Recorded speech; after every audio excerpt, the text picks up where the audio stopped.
तो क्या आप जानते हो, राहु अगर किसी भी ग्रह के साथ आ जाए तो क्या असर देना शुरू कर देता है। राहु के अच्छे और बुरे असर आपकी कुंडली के अनुसार, अगर आपकी कुंडली में राहु बृहस्पति के साथ, सूर्य के साथ, चंद्र के साथ, मंगल के साथ या शुक्र के साथ या बुध के साथ किसी भी ग्रह के साथ बैठा हुआ है तो आपको क्या फल दे रहा है और इसके पॉजिटिव या नेगेटिव फल आपके जीवन में किस तरह प्राप्त हो रहे हैं। इन्हीं सभी की चर्चा आज मैं आपके साथ करने वाला हूं। सभी के सभी ग्रहों के साथ राहु का फल क्या होगा, इसकी चर्चा आज हम करेंगे। नमस्कार दोस्तों, मैं सुभाष शर्मा चंडीगढ़ से लाल किताब के ज्ञान में आपका स्वागत करता हूं। दोस्तों, जैसा कि हम जानते हैं कि जब भी कोई दो ग्रह आपस में मिल जाते हैं तो वो कहीं ना कहीं जीवन में अच्छे और बुरे असर देना शुरू कर देते हैं। आपकी कुंडली में राहु कहीं भी हो। अब सबसे पहले हम राहु के बारे में छोटा सा एक ओवरव्यू समझ ले। राहु एक दैत्य है और उसे अमृत पीने की वजह से अमृतत्व प्रदान हो गया, यानी कि वो अमर हो गया।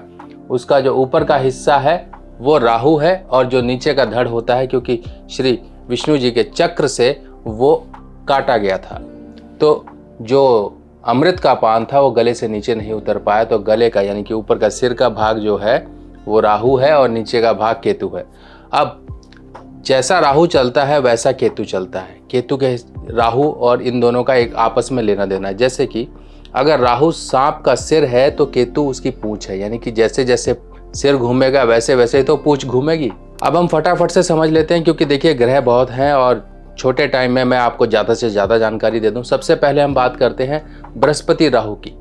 अब जो भी ग्रह आपस में मिलते हैं तब एक शक्ति का निर्माण हो जाता है। तीसरी शक्ति क्या होती है? एक नेगेटिव शक्ति होती है या फिर वो पॉजिटिव शक्ति हो सकती है। मान लीजिए वही शक्ति, जैसे कि आपकी कुंडली में अगर हम सूर्य बुध के आपस में मिलने पे बात करें तो एक पॉजिटिव मंगल बन जाता है।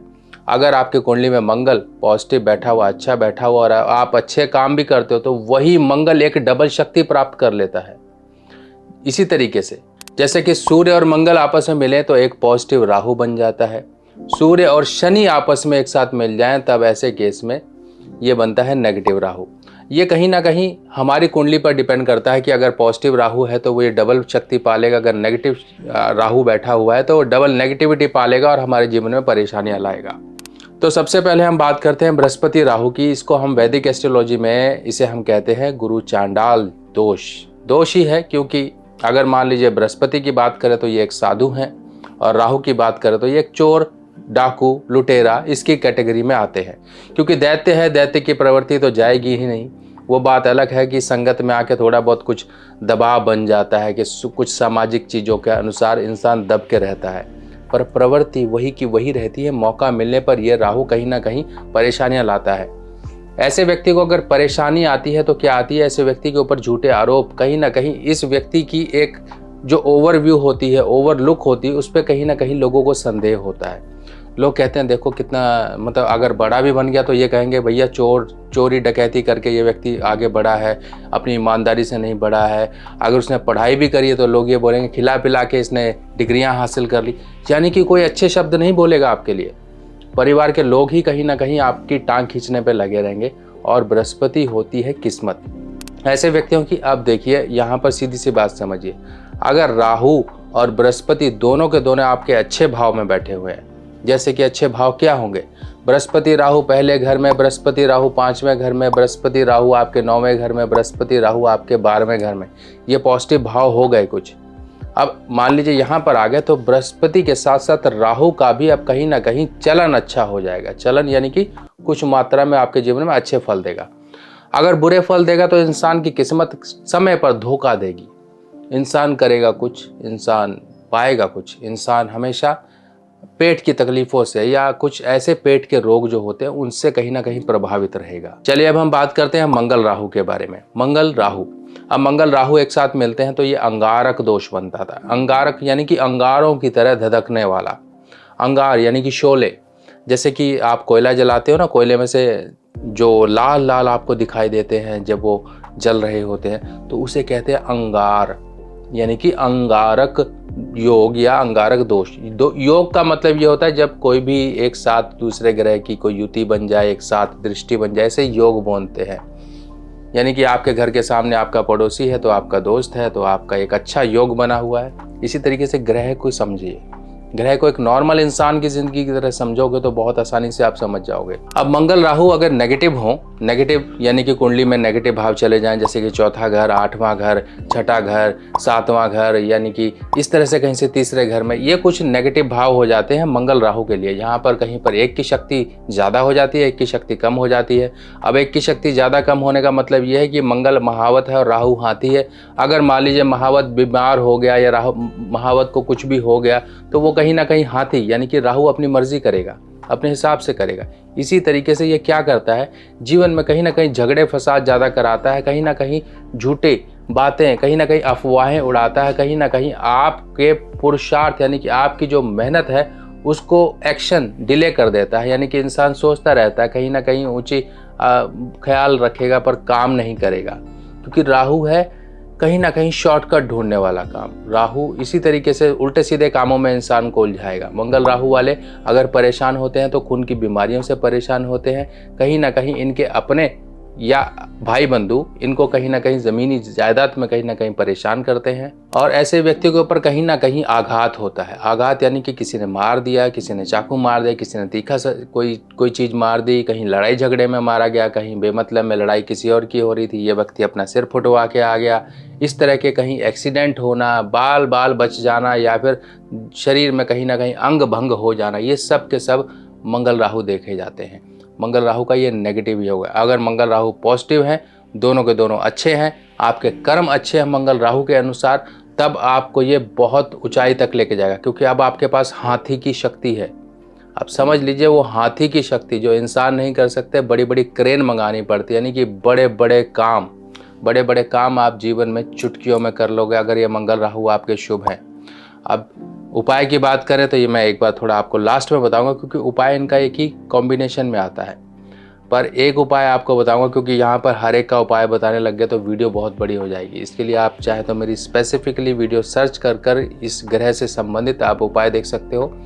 बाकी यहाँ पर जो जानकारी आपको मिल जाएगी, फिर आपको उपाय करने में बहुत आसानी होगी कि किस तरह से उपाय किया जाए। चलिए अब हम बात करते हैं चंद्र राहु के बारे में। चंद्र राहु को अगर एक साथ देखा जाए तो ये कहीं ना कहीं ग्रहण दोष कहलाता है। ग्रहण यानी कि चंद्रमा अगर हमारे माता है तो कहीं ना कहीं ये माता को परेशान करता है। आपने बहुत से ऐसे बच्चे देखे होंगे माँ को परेशान करते रहते हैं, माँ का जीवन कहीं ना कहीं दुखी करते रहते हैं, माँ के साथ गलत व्यवहार करते हैं, माँ परेशानियों में होती है, या बचपन से ही बच्चा पैदा हुआ नहीं कि बच्चा तो परेशान है ही, माँ के जीवन में भी संघर्ष और परेशानियाँ आ गई।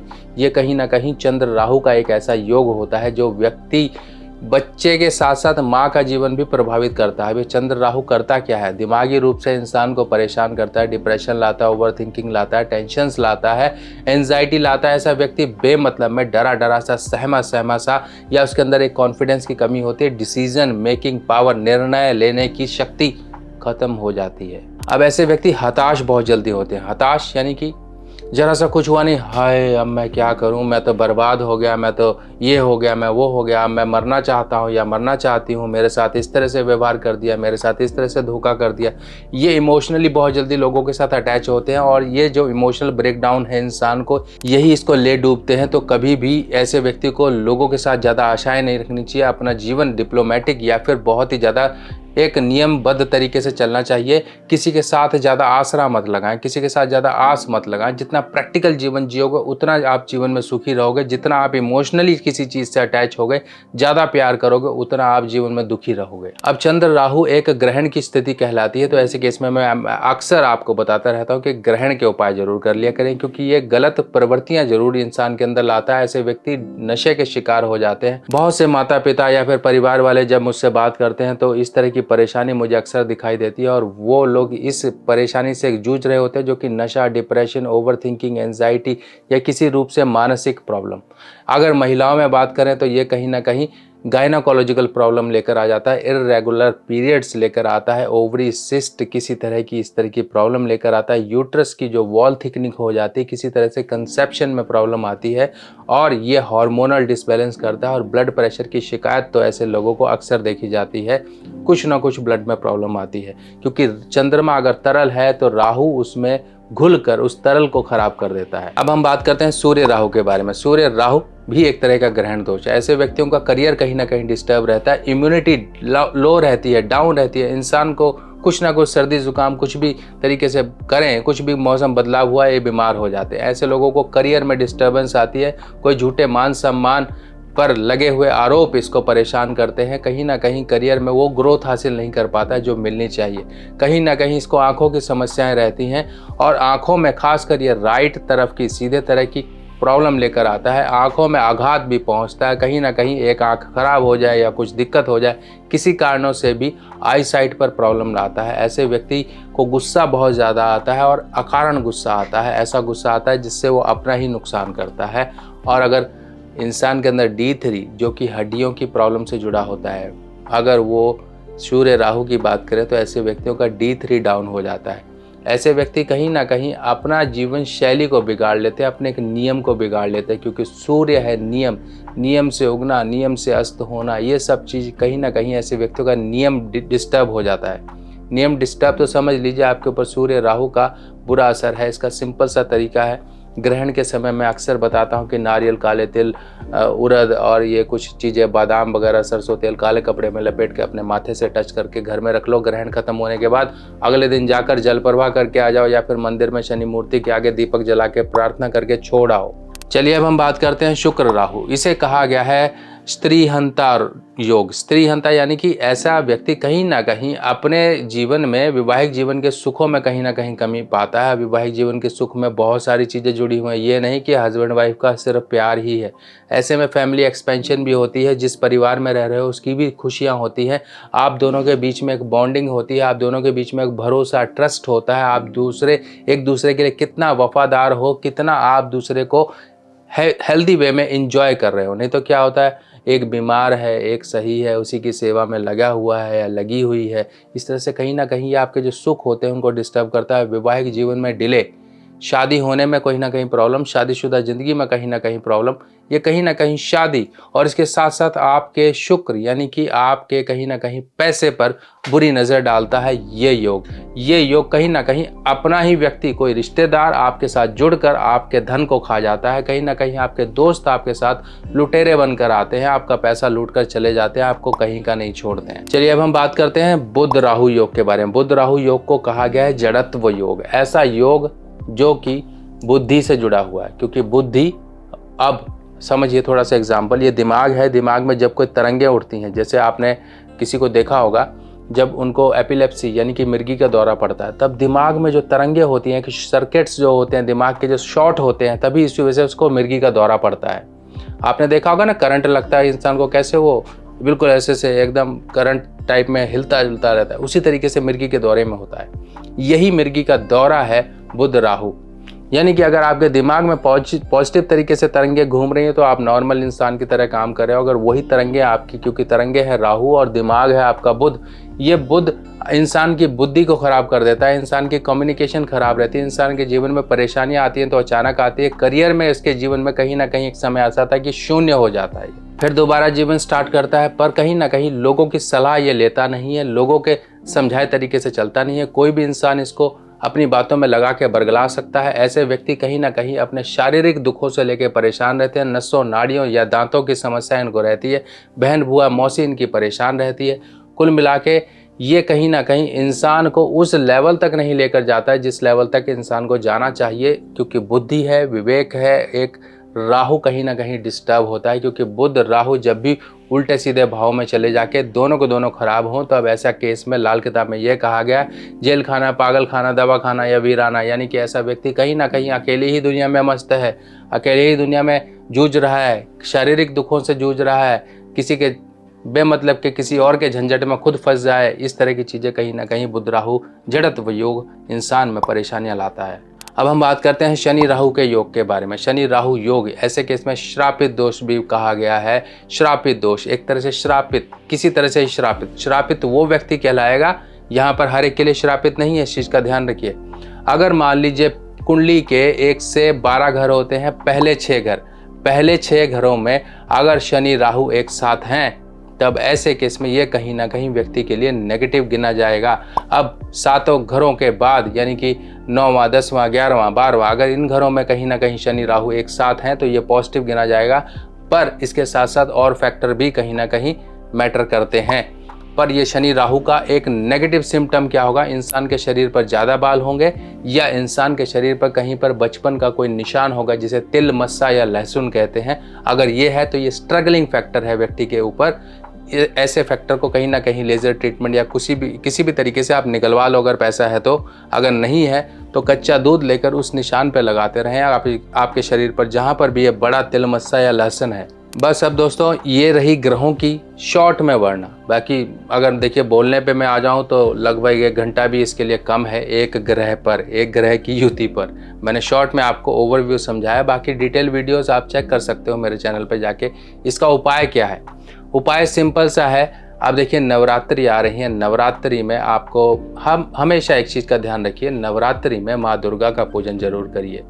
जितना आप करोगे उतना राहु के जो बुरे प्रभाव हैं वो कम रहेंगे। रात के समय जौ भिगा के आप बाहर डालते रहिए। और ये होती है मंगल की थैली। ये देख लीजिए, इसमें लाल कपड़ा है, देसी खांड है, सौंफ है और लाल मूंगा है। ये सिद्ध अभिमंत्रित जो है मंगल की थैली होती है। इसको आप अपने पास रखिए। एक थैली आप अपनी तकिया या गद्दे के नीचे परमानेंट रखिए। इससे क्या होगा, मंगल की शक्ति को आप जितना इम्प्रूव करोगे उतना आपकी कुंडली में राहु परेशानियां नहीं देगा। जितना आप समय समय पर खून दान करोगे, जितना आप खून दान करोगे अपने बर्थडे पर या कोई ओकेजन पे, उतना आपका मंगल स्ट्रांग रहेगा। मंगल के प्रभाव को अच्छा करने के लिए घर में आपको चांदी जरूर रखनी है। चांदी के आभूषण रखो, चांदी के बर्तन रखो, चांदी का कुछ भी रखो। जितना आप रखोगे, जितना शरीर पर चांदी रहेगी, घर में रहेगी, आपके उपयोग में रहेगी, उतना मंगल और ज़्यादा स्ट्रांग होगा।